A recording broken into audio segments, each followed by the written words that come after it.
What's up, guys? Welcome back to another episode of THP Strength. On today's episode, we are going to be diving into intensity. We're going to be talking about our understanding of it, how I use it in programming, how Isaiah uses it in programming, in sprints, lifts, and plyos. But before we do that, we want to just quickly give a couple shout outs to sponsors, advertisers, all those people. So this week's podcast is brought to you by Legion Supplements. One of the biggest questions we get asked is, how can I improve recovery? One of the only ways to do this is to give your body more of what it already needs. Increasing bioavailability of these micronutrients can help you. In other words, it lets your body do what it's already trying to do during recovery, but better. Use code THP if you decide to purchase the supplements. Secondly, we want to shout out Hawkins Dynamics. I've been using their force plates to assess my mid-thigh ISO pool, which gives me metrics on RFD, peak force, average force, and RSI if I'm doing plyometrics. Reason being this is effective, or the reason this is so effective, is because it gives you concrete, very accurate, reliable data and helps you assess change. And as Hunter says, if you can't measure it, you can't manage it. Lastly, if you're looking for coaching, go to thpstrength.com. You guys can sign up for a consulting call, or you can just sign up for a training-only option where you don't get access to Isaiah and myself, which I feel is where the most value of the program comes. That all said, we will get into it. So we'll start off with how's everyone's training going first? First off, before we even dive into this, Isaiah. My pistol squat test is progressing well. I was at a 4 today. Honestly, I could have passed it off as a 3. You're being strict, huh? Yeah, I'm being strict. But yeah, I was gonna do some slow strength today. And I actually wanted to talk with you, John, about if I should go back to doing the load management, the jump, lift, rest, jump, lift, rest. We'll go into that after the podcast.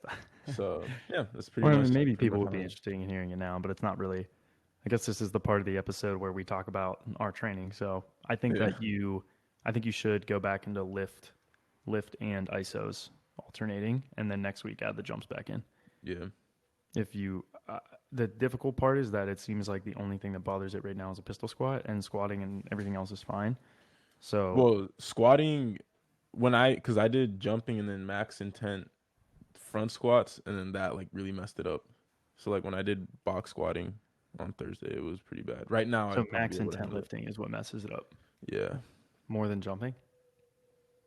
I would say max intent lifting is on the exact same level as jumping. Okay, no, that's fair. I think that makes sense for me too, though. Yeah. I would probably go back to the other cycling and drop the lift intent down because lifting is not the focus right now. Hunter, tell me how your training's going. How's your Brazilian Jiu-Jitsu and Muay Thai and Taekwondo and UFC training going? Boxing, all of those combined. I didn't do it last night. I feel like you would be happy to know. Took it off. Yesterday's workout sucked because there was a miscommunication on the squats that I had to do. I don't know what you're talking about. John gave me a 4x3x4 squat where I thought it was 4 seconds down, a 3-second pause, and a 4-second up. If he thinks they're doing those, you're not fucking doing those. Yeah, that was Timer on it and try it, and you'll die. And I called John afterwards. I was furious that he put those in my program. And he goes, "Oh, my bad. Yeah, it wasn't supposed to be like that." I was so pissed. I get this like face, Hunter's face in the chat. He's like, I was like, oh, that looks like the Grim Reaper came and cut your balls off. It was so hard. And it wasn't like at 25 or 50% of max. It was like 70% max squat. I had 285 pounds on my back, holding it. How's your body feel today? I'm done with it. How do you feel today? How do you feel today? This afternoon, and I was supposed to go do MMA or Brazilian Jiu-Jitsu, and like my body was just like, no. This is my way of getting you to quit. The fact you signed up for a year is the worst thing ever, and I hate you so much because there's nothing I can do about it. Like, you're in for a year. Well, at least we know as a team we can beat people up because Hunter's going to train us. He's going to get trained to train us. He's going to teach us. Recovery days will just turn into, Brazilian Jiu-Jitsu. All of our athletes will be able to high kick over someone's head like Cador and yeah, we'll work with it. be able to It's not jujitsu. We're gonna be able to choke people. No, what out. is it? Muay Thai? What's Muay Thai? I do Muay Thai. Yeah, you said Muay Thai too. Like, Come on, Isaiah. Were you listening? Oh, you do both? Yeah. Yeah. That's why I said that. I wasn't making that up. He does it all. Well, that's exciting. Hopefully you can recover and bounce back from sessions and jump high, but I think this Thursday is going to be tough. I would take today off. Completely. My HRV is the highest it's ever been today. Maybe it was a misread. I don't know. Who knows? Maybe take off. Anyways, that's my recommendation based off your squat session yesterday. I don't want to hear it after the bullshit that you pulled on me yesterday. It was all local fatigue. There was no central fatigue. The bar wasn't heavy enough. Anyways, going into how my training is going, actually really well. Just, we asked. Let me just cut you off. I've been working on the approach rehearsals quite a bit. Yesterday I did them while running around my island while my dog chased me. It's a really good practice, and I did single leg quarter squats roughly at 135 degrees of, I guess that would be extension. I was flexing the knee 45 degrees, which is the most that you would see someone flex their knee in high jump. So I was trying to go to that specific knee joint angle and push up from there because you get stronger in isometric conditions and really any strength exercise within a couple degrees plus or minus whatever strength whatever degree you're trying to get strong in. And that's specific to isometrics as well as concentric or eccentric contractions. So I did 405 for 3 on my right and left leg. The previous week I was probably up. The depth was a little bit higher. I want to say that I was maybe 25 to 35 degrees of knee flexion relative to full extension. So obviously it would have been easier, but yeah, it's a highly specific lift. I like it a lot. There's a massive, massive neural component in it. I mean, you're basically doing a RFD press into a concentric movement, and the level of intent is fun. I mean, you literally just tell yourself, like, push as hard as you can. And if the bar moves, the bar moves. If it doesn't move, it doesn't move. And obviously that's really specific. I posted about it on my Instagram. You guys can check that out if you're interested in it. But yeah, that's how my training's going. Hopefully I will be able to get a Vertec or something to work on my right foot because the track is now taken over by little kids. So I don't really know what to do about that. Maybe go to North Hills. I don't know. Anyways, that's the update for all of us. We will get into it here. I guess I will ask Isaiah, I'll ask you this question. What is your understanding of intensity prior to working with me, and what is your understanding of intensity now? And are they different? It hasn't changed too much prior to working with you. The only definition for intensity that I had was percent of your max effort that you can put into a lift. So that, let's say a squat is 200 pounds. 75% of your squat would mean that you're at 75% intensity. Now the only thing that it has changed is like intent, like my understanding of intent. When you are going maximum intent, you're adding intensity to a movement on maximum intensity. And then yeah, that's pretty much my understanding of intensity. Okay. Hunter, what is your understanding of intensity? So kind of different. sorry, I don't know. My understanding of intensity is a mixture of volume, time, or I guess I've always thought of intensity as just the percentage of the maximum weight that you could perform on that exercise. And since joining, I've come to believe that intensity can be measured in a myriad ways beyond just that. The biggest one being like plyometric intensities. I mean, that just went across the grain of what I thought for so long. But since joining John, like, it's clear that there's just different types of intensities that you can perform on or undertake to get a stimulus beyond just like what percentage of the maximum weight you're doing on that lift. Mm-hmm. I would say that my understanding of intensity before really diving into what it was and being mentored on it was just heart rate. I was like, oh, intensity is just what's your heart rate? And it was mostly applied to cardiovascular exercise, or it was the weight on the bar, or just effort. That was kind of how I viewed it. And it wasn't until I was about 16 or 17 that my mentor, well, I asked him, I sent him an email. I was like, what is the definition of intensity and volume? Like, I don't even understand it. They're both kind of confusing to me. And we're just going to dive into intensity today. This might be a short one, might be a long one, but I would actually say that intensity, like Hunter said, can be measured in a myriad of ways. If you're an endurance athlete, then it's measured in heart rate. If you're looking at the forces and the kinetics and kinematics and the velocities, then I would say that that is how it is dictated. You're looking internally at a lot of different things. You could say, what is the neural output? What is the central neural drive associated with it? If you're just looking at a specific lift, you could say it's the weight on the bar. So there are obviously tons of ways that you could quantify intensity.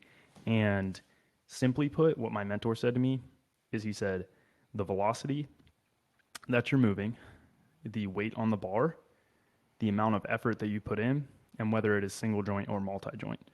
That is how he defined intensity. And I feel like that really clearly and concisely kind of sums up what my thoughts are on intensity. And just kind of moving across each of the things that he discussed, the first one I guess we can go into is single joint or multi-joint.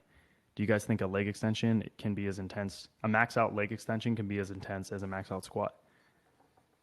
Do you get as nervous? Isaiah, you actually said this before the podcast about training maxes or something. What did you say about heart rate? There's a difference between a competition max and a training max. And in a training max, you know it's a training max if how it's measured is your heart rate doesn't go up right before you're doing the weight. So like, when you're about to max out and you're like hyping yourself up, couple trap slaps. Yeah, if you have to hype yourself up and like you're like scared and like nervous about going under the bar, then that's not a training maximum. A training maximum is like, for certain you're gonna hit the weight. It might be tough, but you don't have to like your heart rate doesn't increase right before. So it would be a competition max if you get nervous. They're not gonna do it. Yeah. Interesting. Yeah, I've definitely felt that before, and it definitely causes a lot of central fatigue. That said, do you guys have that response when you go for a max out? Do you have the same response that you have during a max out squat versus a max out in the leg extension machine? No. Hunter? What about a bicep curl? Mind you, I've never done a max out single leg extension. What about a bicep curl? What about bicep or bench press? Bicep curl or bench press? Oh, bench press can be hard depending on how your body's made up. Like if you have like relatively big arms and no legs, like some competitive benchers, I can see how that would be very fatiguing. Yeah, that makes sense to me though, for sure. But Isaiah? I mean, a bench press compared to a bicep curl? Yeah, you're trying to bench press 250 versus squatting 450. Which one's going to make you more nervous? Squatting for sure. Yeah. That's how I am. All right, what about a clean? You go for a max effort clean. You're trying to power clean 300 on the day versus squatting 450. Which one makes you more nervous? That one's tough. Kind of pretty close. Yeah. Clean freaks me out. That's because you suck at it. I would say we got to work on it. You got the sissy squat going on. A squat would, and this is, remember the day when I maxed out my power clean and squat on the same day in North Carolina? Yeah, that was brutal. The squat was definitely scarier. I think it was because you had more weight on the bar. You had so much more weight on the bar, and you were feeling really powerful. And I think after the power clean, it was kind of like, shit, I have to go lift a heavy ass bar now. I think a big factor though is, are you able to fail safely or not? A power clean, I can just drop the bar in front of me. It's not the back squat was tough. There was nothing behind you. There was actually a house behind you and a brick wall that if the bar would have rolled off your back and hit that brick wall, the bar would have deflected back towards you, and there was really no option around it. That was the only safest way we could do it. Either I lift or I die. No other option. Either I lift the weight or I die. This is how this is going to go. My favorite is people that do maxes without like safety pins, and there's like, oh, I'll bail safely. I'm like, yeah, that's Isaiah and I. We're like, oh, yes, I'm going to do reverse lunge and just drop bar behind me. Isaiah's like, I don't know if you know this, but your back legs back there, if bar falls off, you're going to crush your tibia. And I'm like, he's fine. I will say though, if I'm squatting in a rack, then I think a power clean would be scarier. You know what? That's why I love pin squats, because you start in the hardest part of the lift for me. Yeah. And like you're just pushing up as hard as you can. If you can't move the bar, you can't move the bar. But it's just like push, push, push, push, push. You're like, all right, I'm gonna push, push, push, and you start moving the bar and you start lifting up. But getting back to intensity and how that relates is the reason it makes you more nervous is because it is more intense. It's harder. You're gonna see all of the metrics that I just talked about from a kinematic, physiological, and biomechanical perspective, in terms of the levers, in terms of the force outputs, in terms of the velocities, not in terms of the velocities per se, but you're obviously assuming you're trying to move as fast as you can. In terms of the forces, in terms of the weight on the bar and the physiology internally, looking at the nervous system, looking at those electrical chemical signals in the brain and the spinal cord and the peripheral level at the muscular level chemically, they're going to be way more upregulated in a squat and a power clean than they're going to be in a single arm bicep curl max. And that is one reason why, or how I view intensity, by whether it's single joint or multi-joint, because a multi-joint movement is going to recruit more centrally and locally across. You're using more muscle groups in a squat. You're basically using every single muscle group in a squat, even to just support that much weight on your back and then try to move it volitionally. So that's one way that I view it. The other way is effort. And I guess I'll turn this over to you, Isaiah. You got 300 pounds on the bar. I tell you to squat it as fast, better yet, 250. I say, I want you to squat this as fast as you possibly can. And then I tell you, you can go whatever pace you want. Just make it comfortable. Which one is going to feel harder? As hard as I possibly can. Going with more intent. Yeah. Which one's the highest risk for injury for you? We just discussed this at the beginning of the podcast. Yeah. Take, for example, last Monday's workout, a week ago, and I did 315 front squat for, I think it was 3 reps, and I pushed it as hard as I could, and you can see it on my YouTube video, like it destroyed me. Like the video started, CJ was filming, I was super happy, like a lot of energy, and literally right after that front squat set, I wanted nothing to do with anything social. I didn't want to talk. Like it just killed me. So yeah, I think one of the things that I've realized about you is that you can push so hard in sessions, and I realized this in North Carolina when you were training with me. I was like, I don't have the mobility to deep squat or anything. Isaiah has perfectly healthy hips. He's really mobile. He's got the hips of a infant child that can just put his knees together in the deepest position in a squat, and it's fine. And that allows him to get so much more intensity in the exercise that he's doing. I think another one that maybe would also increase the intensity is full range of motion as well.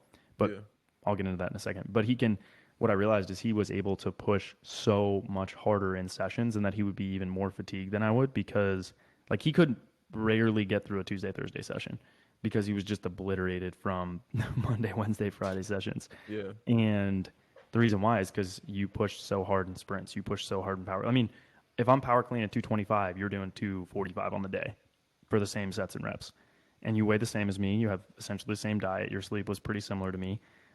And you are less impacted by alcohol. And I, on the other hand, and then you go into the movements, right? You were able to back squat. You're putting 380 on the bar sometimes, or 350 or whatever crazy weight. And I'm over there doing reverse lunges at 250 or whatever. They're hard, but it's still asymmetric. It's still bilateral. You're not getting the load that you're going to see in a deep squat like that. And you would just be crushed. Like you would get through the power cleans. You're like, I'm pretty tired. I'm like, well, you got to squat. Like the upper body was just abysmal. It was like, don't even try. Yeah, by the time I get to upper, it's like you're like I wanted to say our saying. We put if my girlfriend's parents are listening to this, that would really suck, but go ahead, say it. My pussy hurts. Oh, he's soft. He can't handle the weight. That's It's too we would say heavy. that we would say that anytime the training intensity was really high, and Anytime the intensity was too hard and one of us didn't want to do it, you'd be like, "Oh, sorry. is your pussy hurting today? Does your pussy hurting today?" And I'd be like, "Oh God, that just motivated me to train so much harder." And it was really a tool that we used to maximize our intensity. Yeah. And so we covered single joint versus multi joint. Effort is a big part of it. I wish you guys could see Hunter's face. Yeah, I know. He's just like shaking his head like you guys are ridiculous. Yeah, sometimes we got to keep it enjoyable and fun for you guys. This is how we do it. And back to the podcast. Why does effort make it so much harder for you to, or why does that increase intensity so much? It's because, again, of the neural drive. And you can see this in research time and time again, or even if you just put an EMG unit, you lift 35 pounds slow in a bicep curl, you got the EMG right on the center of the muscle, and you lift it fast, you're going to see way higher electrical activity in the muscle if you lift it fast. And when you have higher electrical activity, you, according to the size principle, are going to recruit more type 2 fibers. So the more that you can rewire your brain or wire your brain and build that pathway and build that highway better, you are going to be able to recruit more type 2 fibers faster and recruit more muscle fibers faster and get better at intent and get better at trying hard. When I was in undergrad, an EMG activity, keep in mind, is relative to a lot of things because the connectivity could suck. So if you're super lean, but your skin's really dry, then the connectivity might be really shitty. But if it's, you have a slight sweat going on and it's attached directly to a muscle and it has really good connectivity, you're going to see different EMG levels. But the percent of my ability to, one, recruit to see crazy outputs on people that were relatively just as lean as I was on the muscle belly and things like that in undergrad, in a crunch even, was like vastly different. And I honestly believe that's just the nature of my training. Like, we're talking 10 to 20 fold of people who are just as lean as me doing a crunch versus me doing a crunch and them doing a crunch. I mean, that's what we're really training. We're trying to get the brain to connect with the muscles and get as much electrical and chemical activity as possible, so you get as much force, corresponding force, as a result. So that's another way that we quantify intensity, is effort, basically, intent and effort. And the harder you try, especially in a lift particularly, not always in a plyo or in a running event, but definitely in a lift, the more activity you're going to see. And the more activity you see, the more type 2 fibers you can recruit. More type 2 fibers recruit, you're going to have higher fatigue as a result if you're producing more force. And so that's why intent or effort is another one. I think the other one that I said is range of motion. And I'll ask you this, Isaiah. If you had to do a half squat at 100 pounds and a full squat at 100 pounds or 300 pounds, which one's going to be harder? At 300 pounds. Easy question, softball. What if I said the full squat is at 200 pounds and the half squat's at 350?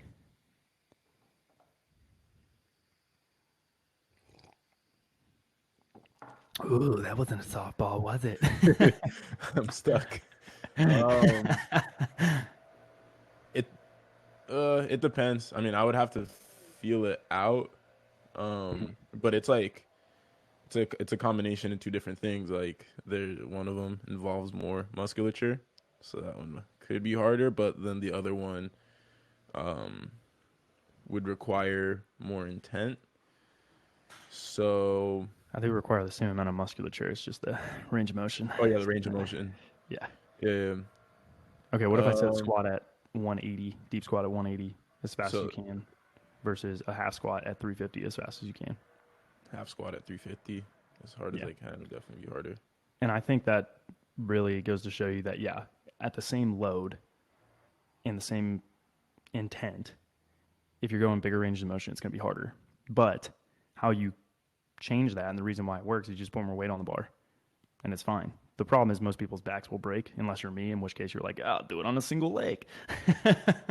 Put more weight on the bar. I'll do single leg. He's fine. And then you can kind of overcome that, right? Because if I can single leg quarter squat 405 or 500 pounds, well, I'm not putting 1,000 pounds on my back and quarter squatting it. It's not going to happen. I'm not doing it. And you're talking about literally, it's a pin squat. It's just a regular quarter squat or whatever else off the pins, just lifting it up. I've got my hands to balance on something, so it's hand supported, which will decrease the force a little bit for sure, but just trying to, and I've seen that on the force plate. Actually, The peak forces might be higher when you use hand supported. I will say that, but the average force is a little different. I'm still diving into it a little bit, and I can read some more articles. But my point being is that full range of motion at the same weight, the same intent is going to be harder. However, I wouldn't necessarily quantify that and say that full range of motion makes it harder. I think that's such a tough thing. I would say generally yes. If you add range of motion, it can be more intense at the same load. Because like if you think about pitching or throwing, right, and you do this, that's much less intent, or that's much less intensity than if you did a full pitch. I'm arguing with myself here because my counter, with the intent being the same, the throw a smaller range of motion is less intense. But keep in mind that that goes against whether it's multi-joint or not, because even if you did a short arm but you did full range of motion and you did as fast as you can, you would still have, you know what I mean? You would still have high intensity. I don't know. That's a bad analogy. That's such a tough thing to say. If range of motion is how I dictate intensity. Yeah. I would say, yeah, that's tough. Generally speaking, I decrease when I increase intensity actually through a training plan, I decrease the range of motion, but that's because of specificity. So like for I would you, definitely say that the load plays more of a it has more of an impact on the intensity than the range of motion does. Because I'm thinking back to when I've done half squats and how heavy I have to go on them, like makes them brutal. Yeah, I remember watching like videos the of that. definition of intensity, the magnitude of a quantity such as a force or energy per unit, defined as of area, charge, mass, or time. Area, time would be greater. Maybe that's why it's harder, is the time is greater in a rep or something like that. But Yeah, that's a tough conversation to. You see Shaq do a deadlift. I would say it's much more intense for Shaq to do it. He's moving that bar 18 feet. Yeah. So you're saying for the same individual? Yeah, but you just also, put more weight on the bar. A squat has a full depth squat has the wrapping effect. So yeah, that it does. That does some decrease it a little bit. out of it. Yeah, maybe a bench press is a better way to view it, but I don't know. I would say like, I think it ends up. I think you can. Just internally in terms of everything. There's the great equalizer is the weight on the bar, right? I don't think that the range of motion, if all things are the same, yes, more range of motion is harder, but the great equalizer is load, right? So I think it's maybe one way that you can manipulate intensity, but I don't know if I would say that it is how I increase intensity across an annual plan, because it's not. I actually decrease the range of motion across an annual plan to increase intensity because the kinetics are actually higher relative to the ground, and the peak forces are relatively higher, on the ground.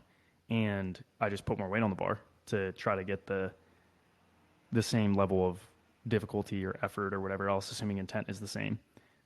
That's a tough one. I think it's maybe task specific, and I would probably relate range of motion more to specificity than I would intensity. You guys agree with that? Yeah. Yeah. And what else did we mention? We mentioned load. Weight on the bar is going to be a way to increase it. Single joint versus multi-joint, effort level, and velocity. Is there any other things that I added there that would increase intensity? Also, kind of got to run.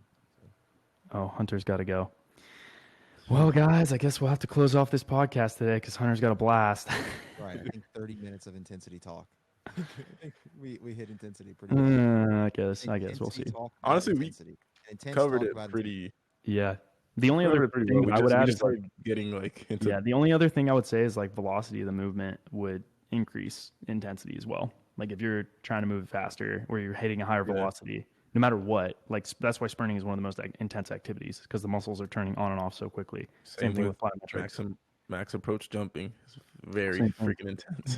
Yeah, probably the most intense thing you can possibly do. Kinetics, kinematics, neurally intense as possible. So there you have it, guys. We covered the velocity increases intensity, that you move something, the intent that you use to move it, the load on the bar, multi-joint versus single joint. I think that was basically everything we said, right? Yep. Sweet. Thanks for listening, guys. And as always, make sure that you like, comment, subscribe if you are on YouTube. I try to get back to all the comments in the first 24 hours. That all being said, if you're listening to the podcast on Spotify or Apple, make sure that you share it on your story so we can share it and let people know that, hey, this is legit. Hey, it is good. Other people are listening to this and you're missing out. It helps us. It helps the algorithm. It helps us grow. And if you guys could do us that solid as we are putting out as much content as we can to entertain you guys, that would be great. Thanks for listening, guys, and peace out.